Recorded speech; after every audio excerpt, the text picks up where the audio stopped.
whatever. All right, well, thank you everyone that came here today. We really, really appreciate you taking the time and the opportunity to learn something new, something that I haven't seen. I've been doing, mortgages for 24 years. I've never seen anything like this. And it took me a minute, more than a minute, to digest it and learn it and use it, to be honest, because there's so many different ways to utilize this. And it's so new. It takes a minute to process it, I guess you could say. But once you go through one and do one, like I've had some agents that, they absolutely love it because it helps their buyers win the bid almost every time. It makes their offer stand out over all the other offers because it turns a regular Joe Schmo buyer that either doesn't have a house to sell or has a house to sell into literally a cash buyer when you present the offer. So it's fantastic. So we're going to kind of go through a little bit of how it works here, and hopefully, definitely stop us with any questions because I know you're going to have questions. I have questions. and they just added like on more a listing side, when agents write the contracts, I don't think that it gets portrayed the way that it's supposed to be, and then it leads to confusion later down the road. I'm going to show you how to write the contracts because there's a specific way that the agent needs to write the contract, and really the loan officer team has to kind of educate the agent on how to do this because it can be written wrong and very confusing for an agent on the other side. Like, what is this? What's happening here? Yeah. So. But we all know the struggle. I mean, it's especially at homes that are desirable and that are priced right. You're going to see most likely multiple offers, and this is definitely a way to combat that and be able to get your client to win the bid. It also helps with someone has a house to sell. It helps them take away that stress and that worry about how am I going to sell the house and get the equity out to buy this next house. I'm never going to get a house under contract being contingent. All this stress and worries that I think we have a lot of pent up seller demand is my thought, because first of all, they feel stuck because their rate's low. Second of all, they feel stuck because they feel like they can't buy something because they have a contingency. So we really need to get the word out to sellers as well that there's all these different options that we have available to them. It's not the traditional real estate game anymore now. We're definitely stepping up the game. Like I said, people are nervous to start the process because of it. And it also helps save deals. So those transaction fallouts when you have someone's loaned it and closed, and that person's proceeds needed to be for this closing, and now we have a whole daisy chain problem. This completely, resolves the daisy chain because of one transaction not closing. So here they are. So there's a lot of them. So we're going to go step by step through them. Is it better to start with the flex, or should she start? Yeah, we can start with flex. Okay. Yeah, and keep in mind, yes, these are a lot of options, but that's where Jerry and the loan officer is coming in to advise on what's going to work for that client, and that's where I come in as well because like we mentioned, there's a lot of different issues that you may be facing in the market, and based on that issue, one of these products will work the best. So don't feel like you need to know specifically all of these and then present it to the client. Your first step is, connecting with Jerry, talking about the scenario, and then we'll, get them approved for CashReady and talk about this specific product. Mm-hmm. But yeah, let's start with flex because Jerry has done a ton of flex deals. That seems to be really popular in your guys' market, and it's least expensive. Right, because. Right, well, that's the one thing. It's the least expensive, and it is basically anyone that doesn't even have to have a house to sell, but even if they do have a house to sell, we kind of start with the flex, and that's where we literally on the contract make it all cash, and CashReady's we're gonna back up their offer with cash. So they sign an addendum on the contract that says that this offer is fully backed by cash, and it only costs 0.5% of the purchase price to add this to the contract. But the magic of it is when you fill out the contract, you get rid of all the contingencies. There's no mortgage contingency. There's no appraisal contingency even. All the contingencies are shouldn't be a concern to the seller whatsoever because we're backing up their offer with cash, and that only costs 0.5% of the purchase price. So someone that doesn't have a house to sell, this is almost like a no-brainer. Like we're just doing one up in Wisconsin for this $275,000 farmhouse. There's 4 different offers on it. He's going to pay, I think it was like $1,000 to turn his offer into cash when these other offers have mortgages, and we're able to tell them that we can close this in 2 weeks. It's very, very powerful. Now, you can use flex for someone that has a home to sell, as long as we think there's going to be enough time to actually get their home sold.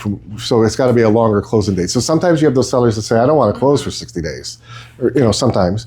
And if that's perfect for this, if they have a house, if our client has a house to sell, because they can start off with flex with the cheaper option, and then if their house doesn't sell in time, we can convert it to this cash buy before you sell, which is the more expensive option. That's 1.9% of the purchase price. That's where we would actually, CashReady team would step in, and if their house hasn't sold yet, we would buy the house for them for cash. They can move into the house once we close. Once their house sells, then they buy the house back from us with the same mortgage at the same purchase price as they would have got the house in the first place. So it's a short-term thing where they're living in the house while we own it until their house sells, and then they buy it back from us. How much higher is the interest rate on the flex? All the rates are the same. Interest rates are all the same. It's the same mortgages that they would have got in the first place if we didn't even use this. Just the additional cost? It's just the additional fee. Yeah, all the CashReady costs are going to be outside of the transaction, and the client will have a client agreement to review upfront. So very clear on the costs. But yeah, the mortgage side itself will remain the same as if they were just going traditional. Right. And how much extra did you say that was? So if it converts, so it starts off at the 0.5 and but then if it converts where we actually have to buy the house, it goes to 1.9% of the purchase price is what the fee would be. And that's paid at closing. And I'm going to show you guys a lot of stuff. I'm going to show you kind of the contracts that your buyers would sign. I'm going to show you like the invoice from Zabby and how that looks. So you guys we're going to go through it more. But this one slide has there's more stuff here. So and there's new stuff. So rescue would be the one that's the most expensive, and that's the one where we have to step in and really rush things to get through, because that's the one where if you have a fallout of one of your house didn't sell and then we have to come in and rescue the deal, that's 2.1%. But it works the same way where we would buy the house, they would move in, and then they would get the mortgage from us at a later date, basically. So it saves a whole line of transactions. And then these these other two. Guaranteed backup contract and instant equity. These are new. And instead of thinking about the house that we're buying, this is more of grabbing the equity from the house that they're selling. Right. So these three all are cash offers when you write the offer. These other two are going to still have a mortgage. So you want to kind of explain those two? Yeah, so guaranteed backup contract is going to take a look at the departure home. So if the client has a house, maybe they have a lot of equity in it, but that is still debt that is recognized when approving them for financing. If they can't qualify for both mortgages, we can provide them with this guaranteed backup contract, which then allows the debt of their departure to be removed, and it will lower their DTI. So they can still close on the financing of the new home prior to the sale of their current property. For a client to utilize that without any other products, they do need to still have their own, liquid funds for a down payment prior to the sale of the departure. So again, we'll take a look at that client's situation. If they have their down payment, they would then have 180 days from the close of the new home to still sell this departure on the open market. So we've provided them a cash offer for their house. It is going to be below market value. That doesn't mean that they're selling their home for that cash amount. It is a backup, but again, the goal is they are going to sell within that 180 days on the open market for, likely a much higher value. If it goes the 180 days, sometimes we get an extension to 250. Say it still has not sold after that time frame, we will pay the cash amount. So they've sold their home. We will then put it back on the open market. And if it sells for more, the client gets that additional equity. So they're still benefiting from that open market sale. We're just helping with a guaranteed timeline of when they're actually going to get, a final sale of that property. And it removes the home sale contingency from the contract. Right. So they don't have that anymore. But then you can pair this with the other program, instant equity, because if they say they don't have the money for the down payment for the house, they need to absolutely sell their house in order to buy, get their new mortgage. We can pair that guaranteed backup contract with instant equity, where it's basically a bridge loan at that point, right? Yep. Yeah.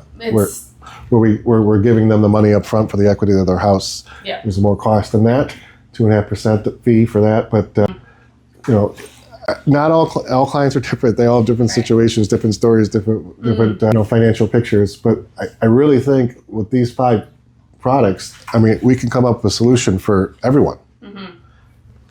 And I truly feel that way. Yeah, and it's definitely meant to be a negotiating tool for you guys as agents as well. So obviously there's a cost. You probably don't want to tell your client, hey, there's additional fees with this, but keep in mind that there are ways that you guys can help them offset the costs. Since they're a cash offer or fully non-contingent, you are more likely to maybe get a seller credit or a lower purchase price. So if you're considering that and then the 0.5%, you may ultimately be saving your client money.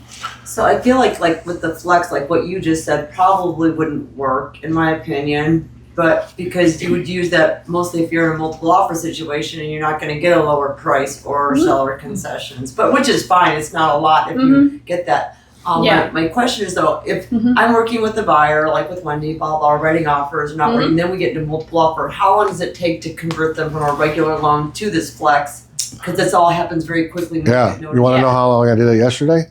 So it happened yesterday, literally, after we had a call. It just happened to happen at this farmhouse in Wisconsin. There's 3 other offers on it. And I had the buyer already, our AI underwrites people instantly when they upload their documents. So because they have to be approved with us, like through underwriting. But our AI systems are amazing. They happen instantly. So then I'm able to, I got the CashReady team involved. I said, this is the address. This is what they want to offer. They're actually going to offer. I think he was going to offer like 190, but we're going to go in at 175 because we're offering cash. Because he was initially going to go. You're going to go up to them. Yeah, he was going to go to 190. What? What did I say? Did I say something wrong? No, you're fine. No. Okay. So, yeah, he was going to go in at 290, 190. I can't remember. 175. Right, and then up to 195. Right, because he was going to do an escalation to 190, but since we're going to switch it to cash, we just went in at the 175 cash. Yeah. So in that scenario, hopefully that gets accepted. It could be accepted. I got to check my email, but that actually saved the buyer money in that scenario. And he was able to make his offer all What cash. Heidi's saying is that's not going to work. It's a different market. It was up in Wisconsin, again, kind of rural area. Yeah, It could work.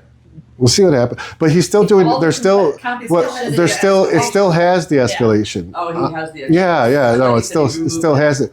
But he was going to start at the higher price before we once we were able to make his offer look like cash. He's like, oh, maybe I'll start a little lower and then do the escalation. That's what happened.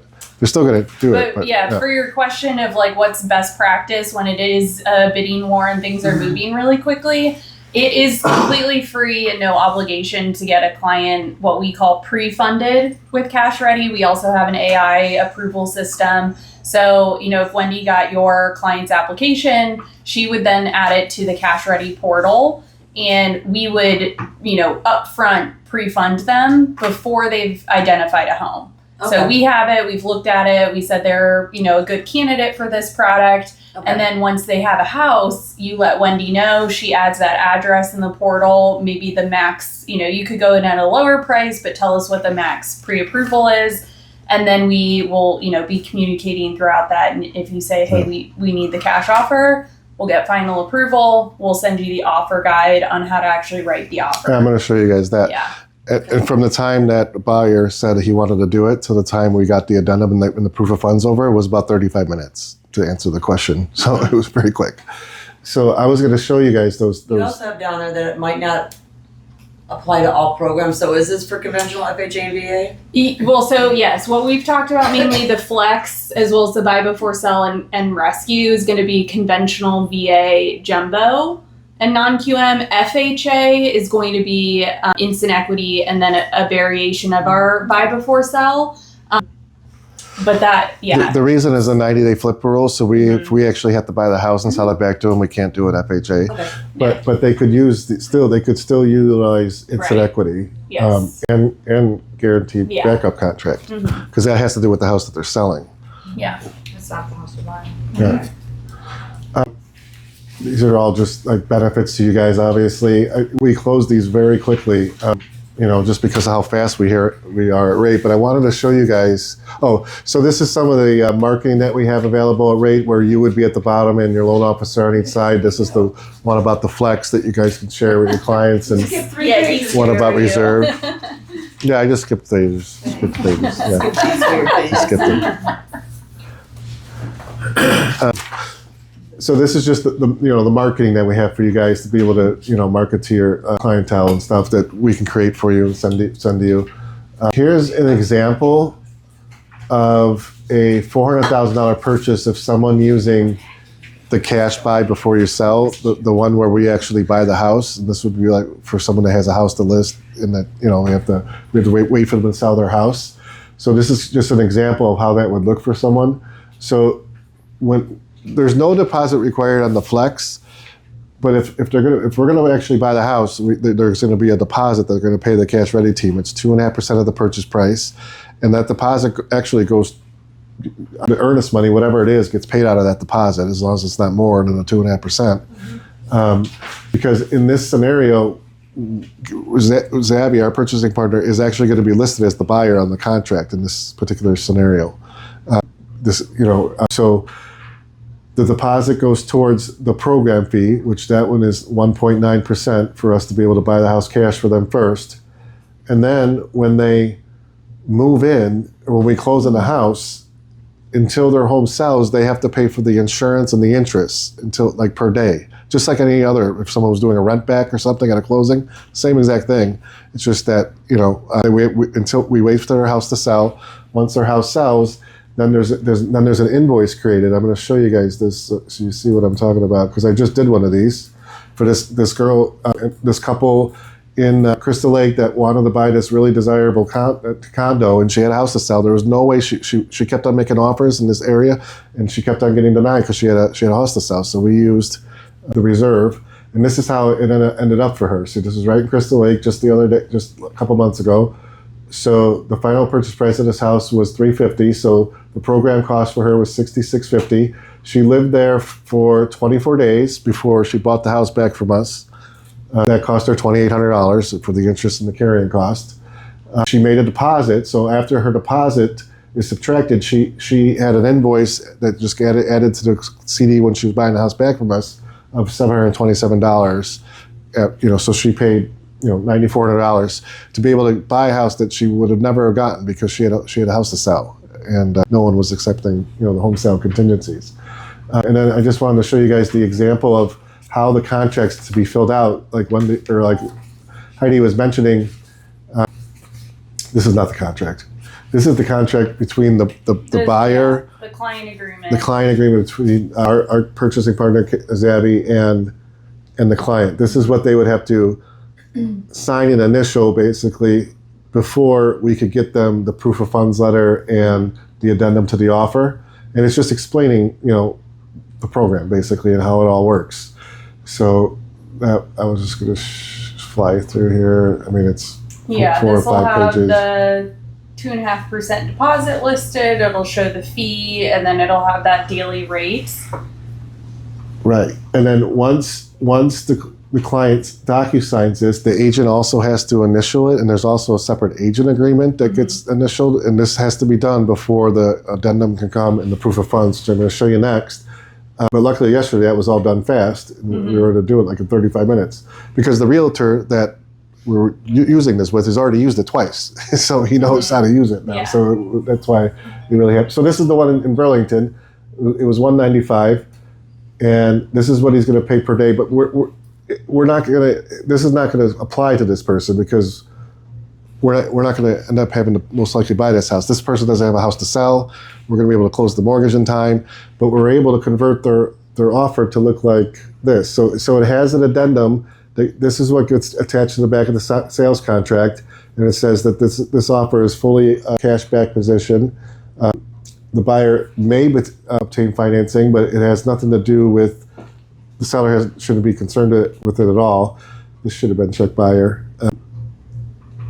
So this is going to cost him $875 basically. If we have to step in and buy the house, then he has to give us the 2.5% deposit. How would that happen? I don't know. In this scenario, he doesn't have a house to sell. So unless something happened with the mortgage and we had to do some restructuring, which is not going to happen because we already have him underwritten approved, that's not going to happen in this scenario. So for $875, he was able to make his contract look like. Oh, I don't have that open. Okay, here's the proof of funds letter because I know you guys want to see that. You can see that real quick where it says they have $27 million. It has the buyer's name on it, the property address. This is a different one I did on Lake Zurich. It also has a phone number there, so listing agents can call that number to verify the funds, and either myself or a teammate will answer, and we can also explain more of the partnership and what exactly this product is. Yep. And I'm going to show you guys the offer guide on how to fill out the contract. Once I find it here, I thought I had it open. So I feel like in Illinois, it would just be cash for financing. Or Wisconsin, it's different. So here it is. So here's the offer guide that would go to, you to help facilitate filling out the contract. So obviously you're going to put the financing as cash. There's no financing contingency. It's not contingent. There's no appraisal contingency. However, it does say that we need access still to do an appraisal, but it has no outcome. The outcome of the appraisal has no bearing on the seller. So that is the one risk with the Flex product is if the appraisal does come in a little bit short, the buyer needs to be aware that they would have to come up with that difference if it affected the loan to value, but usually it's as a house the person really wants, and they really don't even care if it appraises for $5,000 less. We knock on wood, we're not necessarily having that problem that much at all. We can close within 2 weeks, and they can still do their. Obviously, they're buying a house; they still do their regular inspections and stuff like that. But it just turns the contract into all cash. And reserve, we can close in 7 days. If Oh, we sorry. choose to. Yeah. So that says 14 days, but Right. we can do 7. So I'm a little confused because you said that so we have to have the appraisal on there, but it doesn't affect anything. But then you said that if the appraisal comes in short, the buyer has to make up the difference. If we don't really have that appraisal, like what's their contingency to get out of that without losing their earnest money? Then if they don't can make up the difference. They're not going to get out of it.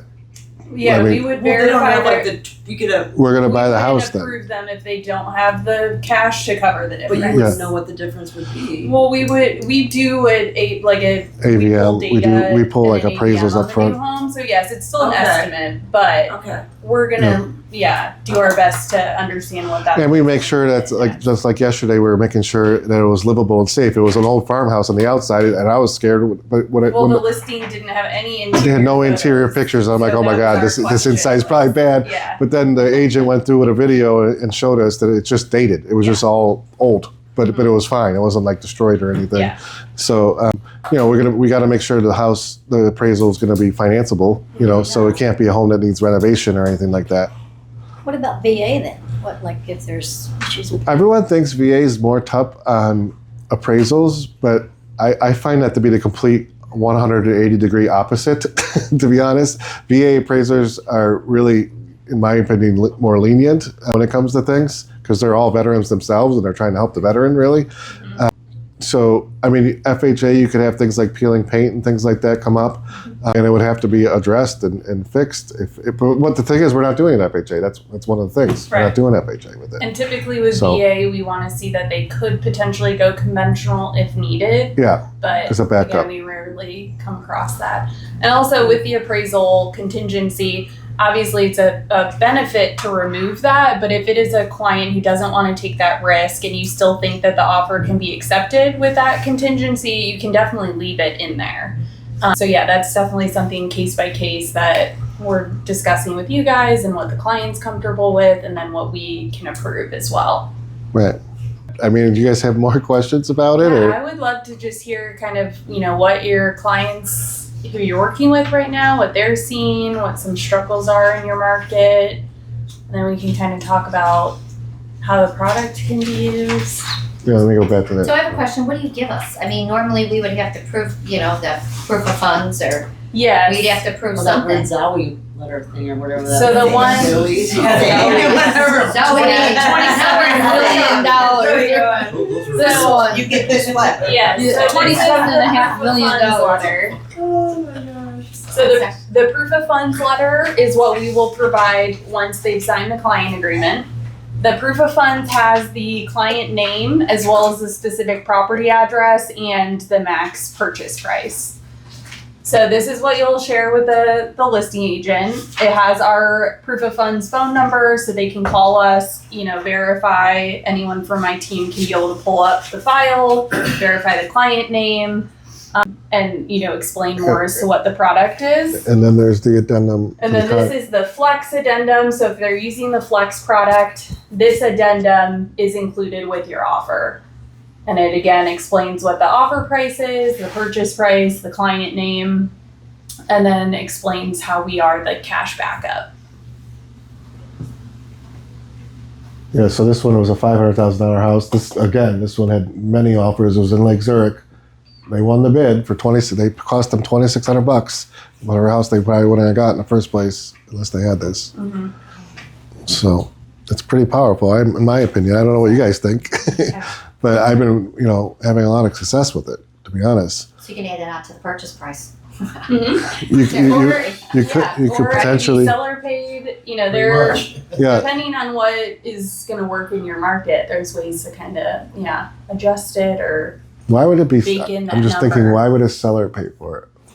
It's a more guaranteed offer. I mean, that's No. usually not if it's not a multiple offer scenario. Right. But in some slow markets, we see where the So seller. tell us about slow markets. I think we're Yeah. starting to see a little bit of a slowdown. So, and you have more experience in We it. have a slow market, we just got crazy clients. I'm Yeah. not kidding, I'm Yeah. nothing but crazy. Yeah. And, I mean, even so, I live in Nashville, and in some neighborhoods, there's a lot of listings, and so I could imagine that a seller would be willing to pay, $2,500 if they know that close date is 100% guaranteed. There's no contingencies. It's a strong lender that's still backing it, and they know if financing is delayed for whatever reason, they're getting that cash. There's not that domino effect of where there could be delays and, maybe they're under contract on a new home. So yeah, I mean, we have definitely seen that where sellers will pay a credit or, $10,000 seller credit. We've seen some $45,000 once we saw a seller pay that goes towards the cost. So instead of writing, seller credits to closing costs, they can write it in the contract that it would essentially go to us to cover our fees. That's usually reserved on I was gonna Flex. say in the market in Texas and Florida, Mhm. my last buys there, customers are giving houses away. Yeah, there's a They're lot on the making market. No, Texas too. Oh, yeah. In Texas, they put a brand new roof on because they wanted it. And the seller's like, no problem, 25 grand. Florida's different too. And so they're just, here you go, get me out of this house. Yeah. You can't insure It's it. crazy. Mhm. You can't insure it. It depends on where it's at. Right, that's true. Give you that one. Very true.